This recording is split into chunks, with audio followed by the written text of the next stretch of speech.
Bonjour, dans cette vidéo, nous allons aborder un aspect important du développement de nos fichiers RAW, mais très souvent sous-estimé. La première action lorsque l'on développe une photo, c'est de lui attribuer un profil. Cette action facilitera grandement votre travail ultérieur sur votre photo. Cette démarche s'appuie sur le même principe que nos photos argentiques. En effet, en fonction du sujet, nous choisissons une pellicule adaptée et, pour les plus techniques, nous pouvons aussi choisir un révélateur et des temps de développement différents pour obtenir le rendu souhaité. Et bien avec les profils, c'est ce que nous allons faire. La photo RAW est comme la photo sur la pellicule non développée. Elle est latente, c'est le développement avec un profil qui la révèle. L'avantage avec le numérique est que l'on peut attribuer à chaque photo un profil de développement différent, contrairement à l'argentique où ce développement se fera sur une pellicule entière. Donc nous allons voir comment se passent les choses. La première photo est une photo ORF, ça veut dire qu'elle a été faite par un appareil photo Olympus.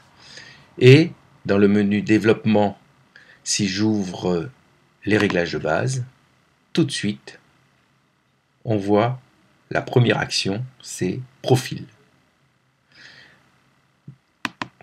Dans des éditions précédentes de Lightroom, on avait les profils qui se trouvaient sous l'onglet étalonnage.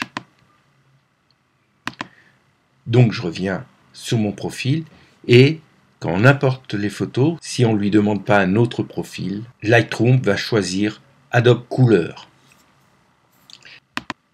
C'est une option qui peut être satisfaisante, qui est mieux que Adobe Standard dans les versions précédentes. On s'aperçoit qu'on a un nombre important de profils.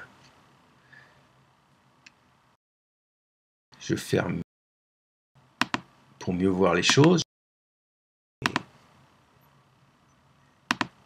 Voilà. Voilà. Donc on a des profils d'Adobe, il y en a 7. Il y a des profils de l'appareil photo, il y en a 4. Là, si je prends cette photo faite par un appareil Fuji, on retrouve nos 7 Adobe RAW. On a 10 de la caméra. Là, j'ai un profil qui est un profil personnalisé. J'y reviendrai tout à l'heure. Et puis, on a une petite barre qui sépare. Et après, on a toute une série de profils différents qui va nous permettre, pour certaines photos, d'appliquer des rendus particuliers. Pour cette photo, qui a été faite avec un Fuji, j'ai les profils de la caméra et un troisième onglet qui est Profil. Si je clique dessus, on retrouve le nom de l'appareil photo. C'est un profil que j'ai fait moi-même avec cette charte Color Shaker. Et quand je suis dans le menu bibliothèque, quand je fais exporter, ici il y a présélection X-Ray Color Shaker Caméra Calibration. Quand on clique dessus, j'ai exporté avec deux illuminants, c'est-à-dire j'avais fait un illuminant lumière du jour et un autre lumière tungstène. Et après j'ai mis le nom de l'appareil photo et j'ai fait exporter. Quand j'ai redémarré mon application Lightroom, je me suis retrouvé avec ce profil. J'ai plusieurs appareils photo, donc si je prends le deuxième appareil photo, qui est un Fuji aussi, mais un X Pro 2, on voit apparaître qu'un seul profil.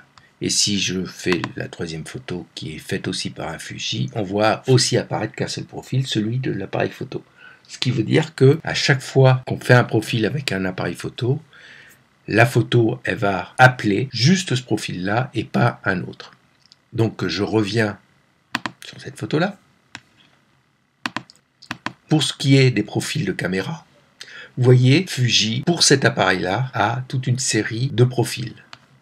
Et quand je passe dessus, vous voyez, on a des rendus vraiment très différents.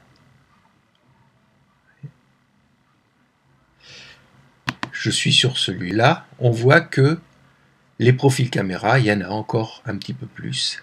C'est normal, c'est une nouvelle génération, donc Fuji a implémenté d'autres profils. Et si je prends celui-là, qui était au début, les profils sont beaucoup moins nombreux. Et chaque marque a ses propres profils. Si je prends une photo prise avec un Nikon, NEF, donc ça veut dire que c'est un Nikon, on se retrouve avec toute une série de profils produites par l'appareil photo, avec des rendus vraiment très très différents. Si je prends Canon 1 à 5, fidèle, neutre, paysage, portrait, standard. Mais vous voyez, à chaque fois que je passe la souris sur un des profils, il y a une vraie différence. Si je prends Sony, on se retrouve avec une série de profils différents. Donc on voit bien que à chaque fois qu'on a un appareil photo d'une marque différente, voire d'une génération différente dans une marque, on se retrouve avec toute une série de profils liés à l'appareil. Ça vaut vraiment le coup, en fonction de la photo, d'aller regarder les rendus de chacun d'eux. L'avantage de travailler avec ces profils, c'est qu'on ne dégrade en rien la photo, on fait appliquer à la photo un développement en fonction de ce profil. C'est-à-dire qu'à chaque pixel, le profil attribuera une couleur particulière. Après, vous voyez, il y a une barre et on a d'autres profils. Profil artistique. Alors là, on se retrouve avec des changements complets de notre photo. Profil moderne. Ça, c'est des profils qui sont implémentés par Lightroom. Donc on voit bien qu'on peut arriver à des rendus complètement différents. On a des profils pour noir et blanc. J'en parlerai dans une formation noir et blanc de l'ensemble de ces possibilités. Et les profils vintage, donc là aussi, on a, vous voyez, on peut travailler de façon importante. Dernière chose avec tous ces profils, artistiques, vintage, moderne, noir et blanc, on s'aperçoit que pour chacun d'eux, on peut appliquer un niveau, c'est-à-dire que je peux monter ou descendre le niveau de mon profil. Donc, on voit bien que ces profils-là sont complètement différents de ceux du dessus. Le niveau est bien entendu grisé. Par contre, je n'ai touché à aucun des curseurs. Là non plus, là non plus, là non plus. Tous les curseurs sont à 0. Donc vous voyez que avec tous ces profils, on joue bien sur le développement de la photo. J'espère vous avoir convaincu de penser à choisir et attribuer un profil à chaque photo lors de son développement. Vous y gagnerez en rapidité de travail. Autre chose, une des premières choses à faire quand on développe une photo, c'est de penser à la correction de l'objectif. Deux cas peuvent se présenter. Des marques comme Fuji intègrent directement le profil de l'objectif dans le fichier de la photo. Des marques comme Canon, il faut activer le profil de correction. Lightroom reconnaîtra tout de suite l'objectif utilisé, à condition bien entendu que cet objectif soit dans la base de données de Lightroom.